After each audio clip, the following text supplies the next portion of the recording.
میں شاید سے پیچھے مڑ کے دیکھتا ہوں کہ میں ایک اچھا طالب علم نہیں، ایوریج بلو ایوریج طالب علم، اور حالات واقعات جہاں سے میں چلا یہاں تک پہنچنا، ایک چیز کو کریڈٹ بڑھا جاتا ہے، وہ اللہ کے کرم کی شکل میں میری زندگی میں رہی کہ میں جب بھی کہیں پر سٹرک ہو گیا ہوں تو میں نے کسی کو فالو کرنا شروع کر دیا کہ یہ حالات کی گرداب ہے، یہ دلدل ہے، یہ چیلنج ہے، مجھے کسی کی اطاعت کرنی ہے، مجھے کوئی میری آنکھیں کام نہیں کر رہی تو جو آنکھوں والا ہے وہ مجھے بتا دے، وہ والد ہو سکتا ہے، آپ ہو سکتے ہیں، اور بھی کہیں میرے مربی مہربان میرے پہ رہے۔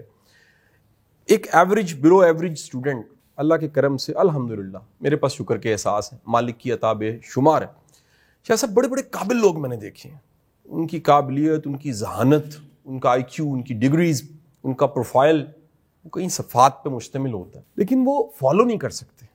قرآن میں جگہ جگہ اطاعت کا، ایون بیوی کے لیے حکم ہے کہ اپنے وہ ہسبینڈ کی اطاعت کرے، فالو کرے۔ یہ اطاعت میں کیا ایسی پاور ہے کہ قرآن بھی اطاعت کی بات کرتا ہے، اور ایک بڑا ہی صوفیزم میں کمال کا جملہ گردش کر رہا ہے جس کی آج شکل لوکل صوفیوں نے خراب کر دی ہے کہ جس کا کوئی پیر نہیں ہے اس کا شیطان پیر ہے۔ یہ اطاعت کتنی طاقتور چیز ہے اور کہاں ضروری ہے، کس کو فالو کرنا چاہیے؟ بڑی سمپل ون لائنر جواب اس کا بن سکتا ہے۔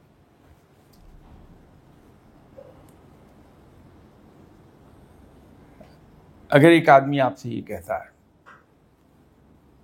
کہ میرے پیچھے چلے آؤ، وہ نظروں سے اوجھل ہے آپ کے وہ بندہ، تو اس کے جو زمین پر فٹ پرنٹس ہیں، اگر ان فٹ پرنٹس کے اوپر پاؤں رکھتے ہوئے آپ چلیں تو لا محالہ وہیں پہنچیں گے جہاں وہ آدمی گیا ہوا ہے، کہیں بھٹک نہیں سکتے آپ۔ اطاعت ایسی ہی چیز ہے کہ جب آپ کسی کی کہی ہوئی بات کو مانتے ہیں وہ اطاعت ہو جاتی ہے۔ اب آپ کے سوال کا دوسرا حصہ زیادہ کریٹیکل ہے کہ کیسے آدمی کی اطاعت کی جائے۔ یہ ایک بہت بڑا سوال ہے۔ اس چیز میں ہم بڑی جلدی کرتے ہیں، کسی کے پاس گئے، اس کے کہی ہوئی ایک آدھ بات کوئی پسند آ گئی، اس کی شخصیت کی ایک آدھ کوئی بات پسند آ گئی، ہم امپریس ہو جائیں گے اور امپریس ہو کے فوراً اس کو اپنا گائیڈ بنا لیں گے۔ کچھ عرصہ وہاں جائیں گے، مایوس ہو جائیں گے کہ یہاں تو یہ ہے، یہاں یہ ہے، یہاں یہ ہے۔ تو میری گزارش اس سلسلے میں ایک ہوتی ہے، کہیں بھی آپ جائیں تو اس کو اپنا گائیڈ بنانے میں جلدی مت کیجیے، اور ریگولرلی 4-6 مہینے جاتے رہیے، اور اس چیز پر نظر رکھیں کہ وہاں کہیں سنت کی خلاف ورزی تو نہیں ہوتی، کیونکہ ہر وہ بات جو قرآن، حدیث و سنت یا صحابہ اس سے ثابت نہیں ہے وہ باطل ہے، وہ ٹھیک نہیں ہے، درست نہیں ہے۔ تو آدمی اس پر نظر رکھے کہ وہاں سنت کی خلاف ورزی تو نہیں ہے۔ ایک پہلو تو یہ ہے، یہ دیکھ لیجیے۔ دوسرا، ہم جسے اپنا گائیڈ چن لیتے ہیں، شاید اس میں ہمارے کلچرل ویلیوز کا دخل ہے کہ ہم اس کو سپر ہیومن کے لیول سے بھی اوپر بٹھا دیتے ہیں۔ یہی غلطی ہے۔ جس کو ہم نے اس دنیا میں کسی لیونگ باڈی کو اگر ہم نے چنا ہے ایز گائیڈ، ہمیں ایک بات پہ نظر رکھنی چاہیے کہ وہ بھی ہم جیسا انسان ہے، اور انسان خطا کا پتلا ہے، کہیں نہ کہیں اس سے خطا ہو جائے گی، کوئی پاؤں سلپ کرے گا۔ تو جب تک ہم اسے انسان سمجھتے ہیں، اس کی کسی خطا اور پاؤں کے سلپ ہونے کا دکھ ہمیں نہیں ہوگا، ہماری نظر صرف اس کے علم پر رہے گی۔ اور دوسری ایک چیز روحانیت کے حوالے سے،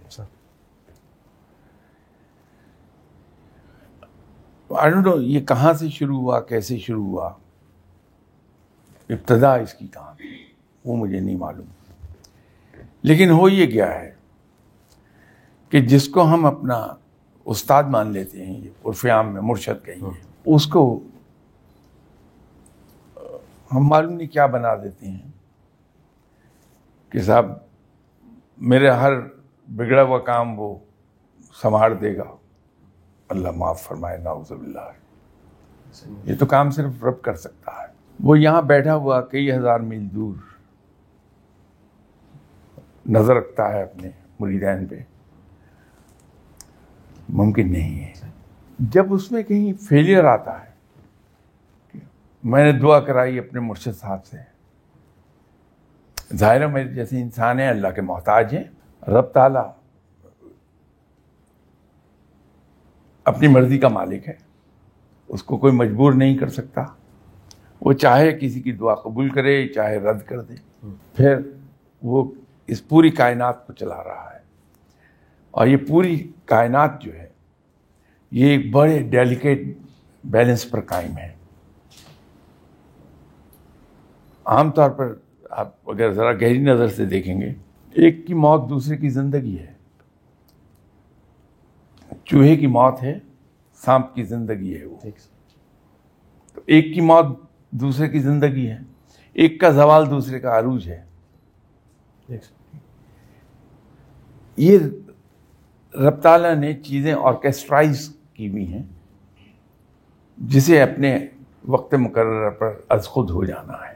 اب اگر جیسے ہمارے کانسیپٹس ہیں کہ میں نے اپنے مرشد صاحب سے کہا جی یہ کام ہو جائے، انہوں نے دعا کر دی، کام ہو گیا، یہ کانسیپٹ ہے میرا، مجھے کہیں نقصان نہیں ہو پائے گا۔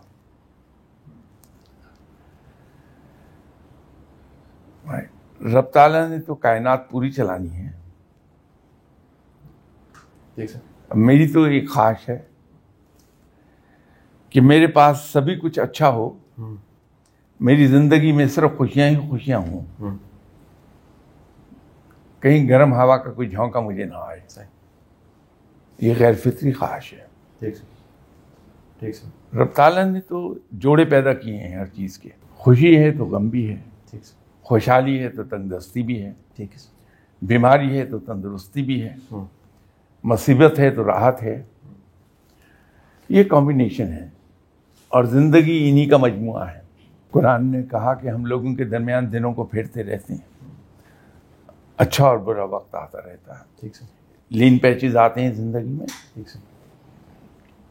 وہ ہم خواہش کریں ایک نیچرل زندگی کی، جو فائدہ ہے گائیڈ کا، مجھے مرشد کا یا استاد کا، وہ فائدہ یہ ہے کہ جس چیز نے میرے مرشد صاحب کو رب کے اتنا قریب کیا ہے، میں وہ چیز ان سے حاصل کر لوں۔ بہت خوبصورت۔ وہ ہے ان کا علم اور عمل، دونوں باتیں۔ باقی زندگی تو میری گزر ہی رہی ہے۔ 76 ایئرز گزار لیے زندگی کے، اچھا برا وقت آتا رہا ہے، گزرتے رہے، لیکن وہ چیز بڑی اہم ہے کہ جس شخص کو میں نے اپنا گائیڈ پکڑا ہے، مرشد پکڑا ہے، استاد پکڑا ہے، کچھ بھی ہے، وہ رب کے قریب کیسے گئے، وہاں دوستی کیسے ملی انہیں۔ اس کیسے کے جواب میں جو چیزیں میرے سامنے آئیں گی میں ان کو پکڑ لوں، یہی فائدہ ہے۔